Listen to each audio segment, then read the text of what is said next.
그 읽은 성경 말씀 본문에 보게 되면 다윗이 아주 태평성대 왕이 올라가서 태평성대를 누리는 모습이 이렇게 되어 있어요.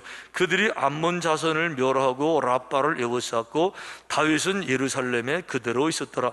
지금 나라가 전쟁 중인데요, 이 옛날 같으면 다윗이 직접 나가 싸웠을 텐데 이제는요 나라가 다 평정이 돼서 걱정이 없어요. 장군들 수두룩해요. 내가 목숨 걸고 안 싸워도 괜찮아요. 무슨 장군 나가라우, 그럼 나가 싸우는 거예요.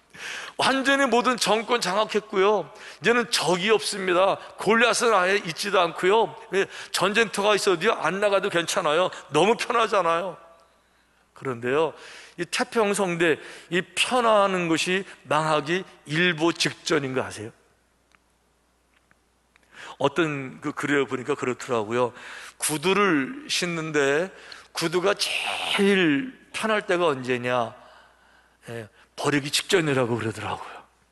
그러니까 구두를 새로 사서 신을 때는요, 이게 잘 안 맞아가지고 불편하기도 하고, 우리 여성분들 하이힐 사가지고 뒤꿈치 까지고 밴드 붙이고 그런 거 안 해보셨어요? 그러니까 처음 사면요 잘 안 맞는 거예요. 그런데 오래 신다 보면요 발에 내 발 모양하고 똑같이 만들어져 가지고요, 이게 신발을 신은 건지 안 신은 거 모를 만큼 얼마나 편한지 그냥 아무런 문제가 없잖아요. 그런데 너무 편해진 다음에 보게 되면요, 어느 날 보면 신발이 다 떨어서 버리기 일보 직전, 버림받기 일보 직전에 제일 편한 거예요. 지금 다윗이 정확히 그런 상황에 있는 겁니다. 오늘 본문 2절에 보니까 보통 사람들이 들을 때는요, 이해가 안 되는, 이거 이상하다, 이런 그 문장이, 앞뒤가 어긋나는 문장이 이렇게 소개되어 있어요. 저녁 때에 다윗이 그의 침상에서 일어나 왕궁 옥상에서 거닐다가 그곳에서 보니 한 여인이 목욕을 하는데 심히 아름다워 보이는지라. 자, 여기 뒤에 보면요, 한 여인이 목욕을 하는데 아름답대요. 이거는 뭐 얼마든지 가능해요. 영화도 얼마나 아름다워요. 그런데 앞문장을 보면 이렇게 되어 있어요. 저녁 때에 다윗이 그의 침상에서 일어나. 이게 무슨 말이에요? 침상에서 일어난다는 말을 문학적으로 소설에 쓰려면요, 새벽 일찍이 침상에 일어나든지 아니면 아침에 침상에서 일어나든지, 아무리 많이 봐줘도 그저 좀 늦게 일어나든지 이 정도인데 뭐라 그랬어요? 저녁 때에 침상에서 일어났대요. 하루 종일 잠옷 벗지 않고 편안한 잠옷 걸치군요, 하루 종일 대낮에 침대에서 뒹굴뒹굴 하고 있는 거죠. 지금 백성은 전쟁 중이에요. 장수들은 전쟁에 나가 있어요. 우리 군인들은요 생명이 왔다 갔다 해요. 근데 왕이라는 사람이 저녁까지 침대 위에서 잠옷 입고 빈둥빈둥 거리는 거예요. 지금요 뭐 하고 있는 거예요? 그러니까 정신 상태가 벌써 아주 게을러졌고 교만해졌고, 그러다가 이제 늦게 일어나가지고 참 덜 깬 눈으로 바라보니까 저 아래서 어떤 여인이 목욕하는데, 목욕은 뭐 그냥 해요. 여자들이 목욕하면요 뭐 이렇게 샴푸도 바르고 긴 머리 가지고 탁 이렇게 하고, 뭐 얼마나 이쁘겠어요 이게. 이래가지고 한눈에 그냥 쫙 반해가지고 그냥 왕이니까. 그러다가 그냥 그날 밤에 동침했잖아요. 보세요, 이 다윗이 골리앗보다 무서운 이유가 있습니다. 골리앗은요 장군이지만 왕이 아니에요. 골리앗보다 더 힘이 센 사람이 있잖아요. 다윗은 자기가 왕이에요. 자기 힘이 제일 센 사람이에요. 거기다가 골리앗이 무섭긴 했지만 골리앗은요 자기 나라를 위해서 싸운 거예요. 이스라엘 볼 때는 원수지만 블레셋에서 볼 때는요 이수진 장군이에요. 자기들 민족에서 볼 때는. 우리 한국의 안중근 의사, 일본 사람들은 범죄자라고 살인자라고 막 정죄하잖아요. 우리가 볼 때는 애국자예요. 골리앗이 그런 거예요.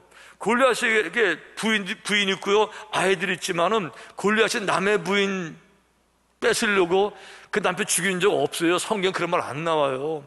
그러니까 골리앗은 힘은 있지만 양심 있고요 인격 있고요 애국심 있는 사람이었었어요. 다윗은요 골리앗보다 더 무서운 힘을 가졌는데 인격도 없고 양심도 없고 이성도 없고 오직 본능만. 그러니까 골리앗보다 훨씬 더 무서운 괴물이 돼서 지금 괴물이 되고 있는 거예요. 어떻게 했어요? 여인들하고 동침했는데 여인은 무슨 수로 반항해요? 왕이 부르는데. 얼마 후에 이제 전갈이 오죠. 어떡하죠? 저 임신했어요. 이때 이제 다윗 정신이 번쩍 드는 거예요. 남편은 전쟁터에 가 있는데 아내가 임신했대요. 그러면 돌아오면 아내 배불러 있는데 추궁당하면 왕입니다. 그러면 자기 무슨 망신이에요? 큰 문제가 생기잖아요. 그러니까 해결을 해야 되는 겁니다. 근데 역시 방법이 있더라고요. 우리의 그 부인의 남편이 우리아라는 사람인데, 우리아를 이제 불러들여서 명분은 뭔가 하면 전쟁 보고, 이렇게 와서 전쟁 보고해, 불러들인 거예요. 그 와가지고 보고를 쭉 들은 다음에, 아, 참 수고했네, 고생 많이 했네, 이러면서 이제 오랜만에 왔으니까 휴가 줄 테니까 집에 가서 자고 가. 집으로 돌려보냈는데요, 우리아가 충성된 군인이에요. 아니, 우리 장군님, 우리 동료 병사들 목숨 걸고 싸우는데 내가 집에 가서 편안하게 침대에서 아내하고 잘 수 없다, 이래가지고 집에 안 가군요. 병령에서 잠을 잤어요. 다음날 아침에 그 소식을 들으니까 다윗이 앞이 캄캄해지잖아요. 그렇다고 포기할 수 없잖아요. 다른 꾀를 써요. 다시 불렀어요. 그리고 너 그동안 수고 많이 했는데 내가 생각해보니까 참 대단하다. 내가 너한테 상을 좀 주고 싶은데 밥을 좀 같이 먹자, 이러면서 그날 밤에 술을 먹이더라고요. 성경에 그렇게 나와요. 술을 많이 먹였어요. 왜 그런가 하면 술에 취하기 전에는 이성이 있으니까 그렇게 하더라도 일단 술에 취하면 이성은 무너지잖아요. 이제 본능만 살아나니까 집에 가겠지. 술에 취해 있는데도 이 우리아가 집에 안 가고요. 왕이 주는 술이니까 먹긴 먹었는데 그래도 내가 집에 가 잘 수 없지, 이러고 병령에서 또 자는 거예요. 그러니까 왕이 알았어요. 이런 식으로 안 되겠다 하군요. 마지막 방법을 생각해서 편지를 하나 쓰는데 이런 편지를 씁니다. 그 편지에 써서 이르기를, 너희가 우리아를 맹렬한 싸움에 앞세워 두고 너희는 뒤로 물러가서 그로 맞아 죽게 하라 하였더라. 우리아 편에 전쟁도 최고 사령관인 요압 사령관에게 왕의 밀서를 전하는데, 밀서를 사람을 통해 쓰는 것이 아니라 왕이 다윗 직접 자기 손으로 글을 씁니다. 뭐라고요? 이 편지를 가지고 가는 우리아를 전쟁터 맨 앞에 세워서 전쟁터에서 전사시켜라. 그런데 편지를 써서 다른 사람 손에 보내는 것이 아니라 우리아 손에 들려서,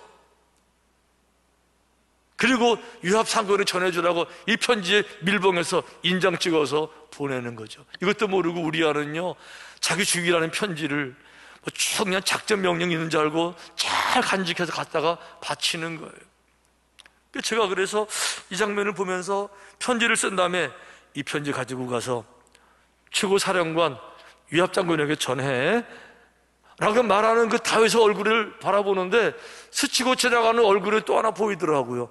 가룟 유다 얼굴이에요. 가룟 유다가 예수님을 3년이나 따라다니면서 남들 바라볼 땐 믿음 좋은 사람이고 거룩한 사람들 팀의 일원이었는데 예수님을 은 30에 팔아먹잖아요. 그것도 예수님이 한밤중에 산에 기도를 잡아야 되니까 그 당시에는 플래시라이트가 없잖아요. 이렇게. 그러니까 누가 예수님을 모르잖아요. 그러니까 암호를 짜서 잡는 사람들에게 말하기를, 내가 가서 예수님을 만나게 되면 내가 그 얼굴에 가서 뺨에 입을 맞춤일 테니까 내가 입을 맞추는 그 사람이 예수님을 잡으라. 이러고 이제 군사를 이끌고 와서 한밤중에 제자들 같이 기도하고 있으니까 멀리서 볼 때 티끌티끌하죠. 그러는 가운데 달빛의 어스름이 예수님이 보이세요. 그러니까 거기 찾아가서 예수님 얼굴 바라보면서 이렇게 말했어요. 곧 예수께 나와 랍비여 안녕하시옵니까 하고 입을 맞추니, 예수님을 팔아먹는 입장에서 얼마나 부끄러웠을까, 얼마나 자책을 할까, 죄책감이 들까.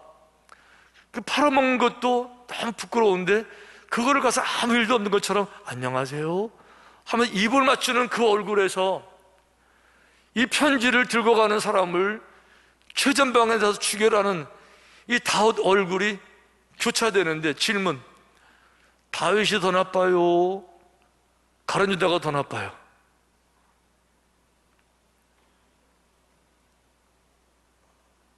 중요한 건 이게 중요한 거예요.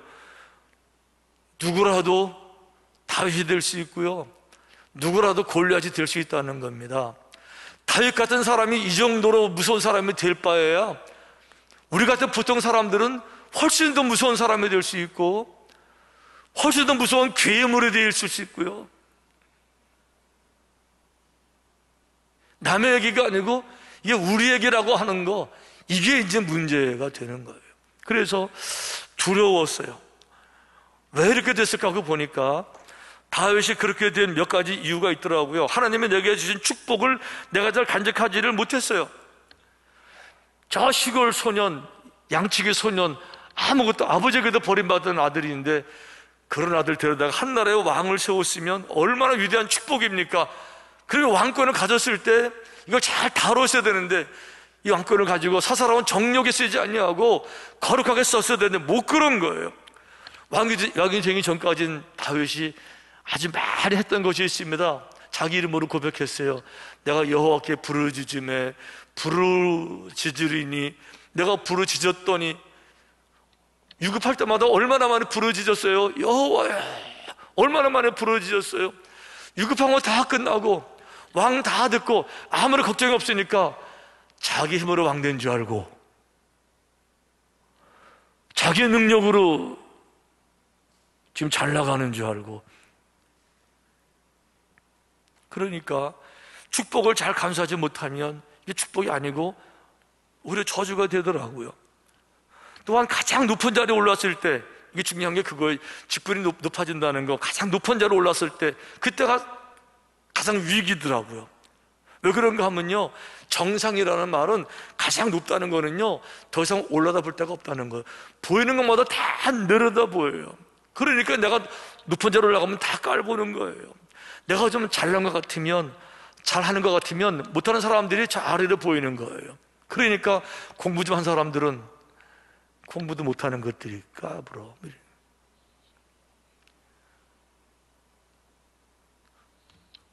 건강한 사람들은 건강하지도 못하면서 뭐 이런 얘기하고, 교회에서 기도 좀 하면은 기도도 안 하는 사람들이, 헌금을 좀 하면 헌금도 안 하는 사람들이 뭐 이렇게. 왜? 나는 잘하니까, 다 내려다 보이니까. 여러분 그래도 그거 아세요? 출발을 같았다는 거. 다윗이나 다윗 밑에 부하들이나 옛날에는요 신분이 같았었어요. 다 똑같은 양치기였고요, 불황아들이었고요, 도망자들이었고요. 출발은 같았어요. 출발 같은 사람들을 뭐라고 불러요? 동료. 동료들인데 나보다 잘 못하다고 그래서 깔보고 무시하고. 왜? 내가 정상에 있으니까. 여러분, 그래서 우리 어디 길거리 다니다가 그 상가 건물 빌려서 무슨 교회 이름 써있을 때 그거 바라보면서 아유 저게 교회야, 이러면 여러분 안 되는 거예요. 우리 교회가 이 좋은 건물이 있다고 그래서 어려운 게 바라보면서 무시하면 안 되는 거. 왜 그렇죠? 그 교회에서 그 새벽에 눈물부를 기도한 그게 목사님 있고요, 전도사님 있고요, 성도들이 있는 거예요. 하나님은 개수에, 물량에 관심이 없으세요. 양에 관심이 없으세요. 내가 평생 예배를 몇 번 드린 줄 알아? 그래도 관심이 없으세요. 한 번이라도 제대로 드리고, 한 번이라도 마음을 드리고 눈물로 드리는 이 예배를 원하시는 거지. 내가 평생, 내가 몇 년 열심히 믿은 줄 알아? 그래도 관심이 없으신 거예요. 아멘. 높은 자리에 올라가니까 다 낮게 보이고 깔보고. 거기다 여러분, 이게 중요한 건데, 하나님이 다른 사람들에게 주지 않으신 특별한 무기를 받은 사람들은요 정말 조심해야 돼요. 특별한 축복, 특별한 은혜, 특별한 무기가 얼마나 중요해요. 그런데 칼이 다 똑같은 칼이 아니더라고요. 어떤 칼은 무딘 칼이 있어서 아무리 내려쳐도 역사가 안 나타나요. 어떤 칼은요 얼마나 날카로운지 한 번만 탁 치면요 다 가를 수 있는 거예요. 그런데요, 이 잘 다루는 칼이 내가 있다고 그래서 이제 내가 무기를 의지하는 거예요. 무기를 의지하고 무기 없는 사람들 깔보는 거죠. 그 순간이 넘어지는 순간이에요. 아무리 좋은 무기, 좋은 칼이 있더라도 칼을 의지하고 칼을 휘두르고 이런 사람은 칼로 망하는 겁니다. 예수님이 그렇게 말씀하셨어요. 칼로 쓰는 자, 너 칼 좋다 이거지, 자신한다 이거지, 무기 의지하지, 무서운 게 없지, 마음대로 휘둘렀지, 미안하지만 너도 칼로 망할 거야. 예수님 그 말씀 하시는 거예요 지금요. 그런데요, 골리앗이 정확히 그래서 망하게 된 겁니다. 골리앗은 무기가, 강력한 무기가 있어요. 자기 몸이 무기였었어요. 남들보다 얼마나 많이 컸습니까? 등치, 힘, 파워, 거기다 무기, 이 창 하나가 35kg, 보통 사람은 들지도 못해요. 강력한 무기잖아요. 내가 무기가 많으니까 무기 없는 사람들 다 깔보게 되는 거죠. 다 무시하게 되는 거죠. 다윗이 그랬어요. 성경에 제가 볼 때 골리앗이 요거 한 단어, 요거 때문에 졌구나라는 생각이 들었는데 이렇게 되어 있어요. 그 블레셋 사람이 둘러보다가 다윗을 보고 업신여기니 그랬어요. 요 업신여기니 요거 한 말 때문에 골리앗이 진 거예요, 지금이요. 왜 그런가 하면 골리앗이 자기 눈에는 다윗이 시시해 보이도요, 다윗이 누구예요? 저쪽에 이스라엘 왕의 허락받고 나온 사람이에요. 내 눈에 시시해 보여도 저 수많은 군대를 대표해서 나온 사람이에요. 그러면 내 눈에 시시해 보여도 내가 모르는 특별한 무슨 무기, 특별한 장기, 무엇이 있나? 그 정도는 생각을 해서 좀 조금은 긴장을 했었어야죠. 물론 말하는 것은 무섭게 말을 하고요, 무시하는 말 할 수 있어요. 왜? 상대방의 기를 죽이기 위해서. 하지만 속사람으로는 혹시 그래 조금은 긴장을 했었어야죠. 이 긴장을 완전히 풀어버린 거예요. 그래서 업신여겼다고 그랬어요. 여러분, 업신여긴 거 하고요, 무시하고는 다른 말이에요. 무시라는 말은 업신여기는 게 아니에요. 무시, 내가 쳐다보는 눈이 없는 거죠. 그죠? 그저 그냥 내가 무시, 그냥 없는 거죠. 관심이 없어요. 그분에 대해서 깔보거나 존경이 아니라 관심이 없어요. 안 쳐다보는 거죠, 이렇게. 업신여기는 거는요, 그냥 보는 게 아니라 룩다운, 내려다보는 거죠. 업신여기는 거예요. 그러니까 다윗 바라볼 때 무시가 아니고 무시보다 훨씬 더한 업신, 니까지 이렇게 뭐 전혀 긴장하고 있지 않다가 한 방에. 그러니까 내 무기가 강력하다 그래서, 다른 사람보다 내가 강력한 축복을 받았다고 그래서, 내 자리가 가장 높은 데 올라갔다고 그래서 이 무기를 의지하고, 그렇지 못한 사람들, 깔보는 사람들은요, 그 무기 때문에 골리앗처럼 자기가 결국 어떻게 됐어요? 다윗은 칼이 없었어요. 골리앗 기절하니까 다윗이 와서 골리앗 칼 빼가지고 골리앗 죽였다고요. 자기 칼에 골리앗이 죽은 거예요. 누구 칼에요? 자기 칼에. 칼을 쓰는 자는 칼로 망하는, 누구 칼에? 자기 칼에 골리앗이 죽게 된 거죠. 중요한 것은, 그래서 성경이 이렇게 말하고 있어요. 모든 지킬 만한 것보다 네 마음을 지켜라. 생명의 근원이 거기서 난다. 너 포지션을 지키려고 하지 말고, 왕자리를 지키려고 하지 말고, 태평성대를 지키려고 하지 말고, 마음을 지켜라. 마음을 겸손하게. 마음에서는 알럿, 삐뽀, 이거 내가 지금 말씀을 어기고 잘못하고 있네. 알럿, 항상 알럿 준비하고 있어라. 그런데 감사한 거는요, 이랬던 다윗이 돌아옵니다. 나단 선지자의 책망을 듣고 또 버틸 수 있었는데, 그렇지 않아가 완전히 거기서 정말 깨달음의 지혜. 제가 이번에 느끼는 거는, 이야, 깨달음의 지혜가 정말 위대하다. 아무리 큰 실수 허물이 있어도 깨닫는 자는 또 세컨드 라운드가 또 있더라고요. 후반전에 항상 있더라고요. 다윗이 잘한 거는 그거였었어요. 선지자의 책망을 들으면서 깨달은 거예요. 내가 지금 못하고 있었는지. 이래가지고요, 얼마나 부끄러운지, 얼마나 많이 회개하는지, 얼마나 많이 우는지. 첫째, 식음을 전폐합니다. 땅바닥에 드러누웠어요. 그리고 밥을 안 먹으니까 몸이 상할까봐 젊은 부하들은 말도 못 붙이고요, 그 집에 늙은 자들이 그 곁에 서서 다윗을 땅에서 일으키려 하되 왕이 듣지 아니하고 그들과 더불어 먹지도 아니하며, 늙은 자들, 늙은 부하, 원로들이 가서 말하면 혹시 들을까? 원로들이 찾아왔습니다. 왕을 위로합니다. 왕이시여, 그럴 수도 있지요. 힘을 내세요. 그럴 수도 있지요. 다윗이 말합니다. 그럴 수는 없는 거야. 그럴 수는 없는 거야. 그럴 수 있다니. 그거는 안 되는 거야. 그럴 수는 없는 거야. 울면서 그럴 수는 없는 건데, 그럴 수는 없는 건데, 결국 안 일어났어요. 마지막까지 울고. 나중에 다윗이 이런 얘기해요. 내가 탄식함으로 피곤해서 밤마다 눈물로 내 침상을 띄우며 내 요를 적시나이다. 얼마나 울면 침대가 뜨나요, 눈물에. 얼마나 많이 울면 내가 덮고 자던 이불이 눈물을 다 젖을 수가 있나요? 다윗이 그렇게 했다는 거죠. 그럴 수는 없는 겁니다. 그럴 수 있지요. 아니에요. 그럴 수는 없는 건데 내가 그랬어요. 이거는 아니에요. 하나님, 이건 아닙니다. 그래서 뭐라고 말해요? 이 괴로움을 어떻게 표현했어요? 내 뼈가 여름 가물에 바짝바짝 마르는 것 같다고 엉엉 울면서 얘기하고, 결국 어떻게 됐어요?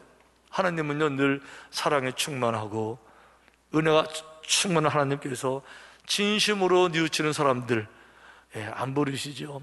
진실을 보시죠. 또 눈물을 보시죠. 안으시고 위로하시고, 다윗으로 하여금 이전보다 훨씬 겸손한 왕, 훨씬 믿음을 지키는 왕. 나중엔 다른 사람들 여인과 동침하라 그래도 아유 됐어요, 괜찮아요, 훨씬 성숙한 그런 열매를 맺게 되는 줄로 믿습니다. 아멘. 누구라도 골리앗보다 더 무서운 사람이 될 수가 있어요. 다윗이 그렇게 됐다 그러면 우리 같은 사람은 얼마든지 가능성이 있는 거고 훨씬 더 무서운 사람이 될 수가 있는 거죠. 하지만 깨닫는 지혜를 여러분 구하세요. 어떤 분들은 정말 못 깨달아요. 눈으로 봐도 못 깨닫고 들어도 못 깨달아요. 보면서도 못 깨달아요. 설교를 들으면서도 못 깨달아요. 말씀을 읽어도 못 깨달아요. 하나님의 꿈을 보여줘도 못 깨달아요. 눈으로 보면서도 알지를 못해요. 힐링타운 눈으로 되는 거 보면서 안 되는 거 되면서 보면서, 그러면 우리 좀 깨달아야 되는 거 아니에요? 어떤 일이 벌어지고 있는 건지 깨닫는 지혜가 없어요. 이 말씀을 들을 때 나를 좀 돌아봐야 되는 거 아니에요? 다 다른 사람에게 적용시키는 거지 나하고 관계없는 말씀으로. 여러분, 그래서 깨닫는 지혜가 정말 큰 축복입니다. 구하셔야 돼. 주여 제게 깨닫는 지혜를 주옵소서. 깨닫는 지혜를 제게 주옵소서. 우리 그래서 오늘 말씀 보면서 알럿, 우리 육체의 정력이 날 이기려고 할 때 삐뽀 깨워서 경고를 듣고 이렇게 늘 자신을 근신하고 셀프 컨트롤, 자중하고 분별하고 그런 믿음으로 승리하게 되시기를 주님의 이름으로 축원합니다.